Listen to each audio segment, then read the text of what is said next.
حکیم لقمان کہتے ہیں زندگی کتنی خوبصورت ہے، کتنی پیارے لگنے لگتی ہے جب کوئی دوست بنتا ہے، دکھ بانٹتا ہے، خوشیوں میں شامل ہوتا ہے اور جینے کی راہ دکھاتا ہے۔ دوست ڈھونڈنے سے بھی نہیں ملتا جو اپنوں کی طرح چاہنے لگے، پیار دے، کیونکہ دوستی تو خلوص پیار اور محبت کی پیاسی ہوتی ہے، اور یہ تو ایسی بھی خوشبو، روشنی اور اجالے کا نام ہوتی ہے۔ لیکن جب کوئی دوستی کی آڑ میں کسی کو دھوکہ دے، اعتماد کو ٹھیس پہنچائے، تو جانتے ہو کیا ہوتا ہے؟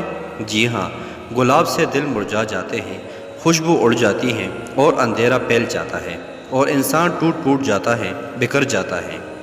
یاد رکھو، جب تم کسی سے دوستی نبھاؤ، اپنا بناؤ، تو اس کو دکھ بانٹنا اور اسے خوشیوں میں شامل رکھو۔ اتنے پیار دو کہ دوستی جیسے مقدس رشتے پر کوئی آنچ نہ آئے، کیونکہ دوستی کا رشتہ خون کے رشتے سے زیادہ مضبوط ہوتا ہے۔